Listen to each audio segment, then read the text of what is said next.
दोस्तों dairy farm में जब शेड का निर्माण करते हैं तो सबसे महत्वपूर्ण होता है कि हम अपने बिजनेस में कम से कम कॉस्ट लगाएं। कम से कम कॉस्ट में काम शुरू करते हैं तो शायद हम अपना वो जो पूंजी होती है उसको एक सही जगह पर इन्वेस्ट कर सकते हैं। ये जो आप शेड आप देख रहे हैं, ये शेड का निर्माण किया है सर ने। ये शेड कितनी सस्ती तैयार हुई है और इसके क्या बेनिफिट है, मैं तो यही चाहूँगा कोई भी बंदा डेयरी फार्म में काम शुरू करता तो इस तरह सस्ती शेड का तैयार करें। तो ये शेड के बारे में पूरी जानकारी इस वीडियो में सर से लेते हैं। तो चलिए उस तो वीडियो शुरू करते हैं। अजीत जी, मैं आपसे जो आपने शेड बनाई है डेयरी फार्म के लिए जी, इस शेड के बारे में जानना चाहूँगा। ये शेड आपने कितनी कॉस्ट में बनाई है, कितने पैसे लगे इसके, और ये कितनी फ़ायदेमंद रहती है? नए डेयरी फार्मर को किस तरह की शेड बनानी चाहिए? मैं तो अपने अनुभव के अनुसार तो यही सही बताऊंगा क्योंकि गर्मियों में गर्म नहीं होता, कॉस्ट में भी बिल्कुल ठीक ठाक ही है, ज़्यादा रेट में नहीं है। ये क्या क्या चीज़ें आपने इसके अंदर लगाई हैं? अभी ये पहले तो ये बांस की जो फट्टी सी लगी हुई है, ये है, ऊपर एक गत्ता है और उसके ऊपर फिर ये पॉलीथीन लगा रखी है 2-3, ठीक फिर है। ये ऐसी जाली एक, उसके बाद में पोला डाल के छान बांधी हुई है। पूले डाल के फिर आपने छान बांधी, चांद बांध रखी है, मतलब पूले ही बांध रखे हैं। हाँ हाँ हाँ। ठीक है। तो ये बताइए इसकी साइज, लंबाई, चौड़ाई कितनी है और कुल कॉस्ट कितनी आई इसमें? अभी ये 62 फुट तो लंबी है, 20 फुट चौड़ी है। ठीक है जी। इसका 47,500 रुपये दिया है मैंने। 47,500 रुपये इसका कॉस्ट आया है जी। इसके अंदर क्या क्या पूरा का पूरा कंस्ट्रक्शन शामिल है या क्या क्या इसके ना, अंदर? ये लोहे के पाइप वगैरह ये अलग है, ये अलग ऊपर का जो है ना मटेरियल, हाँ वो 47,500 में ही है। 47,500 में आ गया। ठीक है।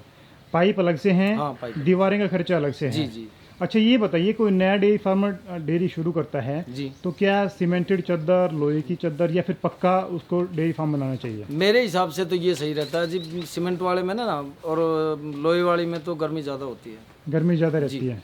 अच्छा, इसकी फिर मान लो उसकी लाइफ तो काफ़ी लंबी हो जाती है, मान लो कई सालों तक खराब नहीं होते हैं या गिरती नहीं है।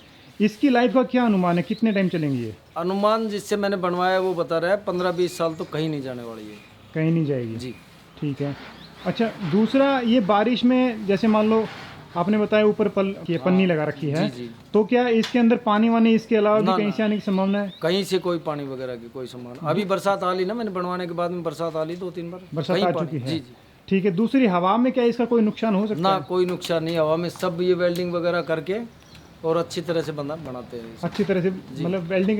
ये अच्छा, ये बताइए इसमें जो ज्वाइंट हैं, जैसे कि आपने ऊपर की चद्दर कैसे, ऊपर की जो फट्टे लगा रखे हैं आपने, इनको कैसे बांधा है? इनको एक ये जो इनके साथ में ऊपर जाली लगी है, वो जाली से कांटेक्ट है इनका, नीचे तक बंधी हुई है तार से सब। कहाँ से, थोड़ा एक बार इशारा करके दिखाएं जरा। ये जैसे ये तार है, ये बारीक वाला तार, हाँ जी, ये आपस में दोनों जाली, ठीक है। ऊपर वाली जाली से जो पॉलीथीन है उससे आगे ऊपर पूड़ा बांध रखा है, पूड़ा ऊपर वाली जाली से टच है। ठीक है, वो बंधा हुआ है और बांस बन गए इस लोहे के फ्रेम के। जी। ठीक है। और लोहे की जो ये पाइप है सब वेल्डिंग है सारी, ठीक हवा क्रॉस होने के लिए रास्ता छोड़ दिया सब। ठीक है। अच्छा, दूसरा जो आपने लंबाई चौड़ाई बताई, इसमें कितने पशु बांध सकते हैं? अभी ये 16 पशुओं के लिए बना है। 16 पशुओं के लिए काफ़ी है ये। हाँ, बहुत है। ठीक है, अभी देख लो ना, ये सब बंधे हुए हैं, सब बिल्कुल सेट है। बिल्कुल। अच्छा, दूसरा सर मैं ये जानना चाहूँगा, ये पूले कोई अगर मान लो कोई बाहर जगह पे बनवाना चाहिए इस तरह की, जी, तो जिससे आपने बनवाए वो भाई वहाँ भी जाके बना सकते हैं? हाँ हाँ, बना सकते हैं। नूह से लेकर आया था मैंने, पटौदी में देखा था एक ये साइड, अच्छा, मेरे को अच्छा लगा तो मैंने उनको बोल दिया कि यही बनवाएंगे हम। ठीक है। मतलब वो कहीं भी जाके बना सकते हाँ हैं? बिल्कुल बना देंगे, सामान अपना खुद साथ लेके जाएंगे? साथ लेके जाते हैं, बांस वगैरह सब वहीं से लेके आते हैं। तो बहुत बढ़िया, बहुत बहुत धन्यवाद आपका सर वीडियो शेयर करने के लिए, जानकारी बताने के लिए। Thank you very much sir.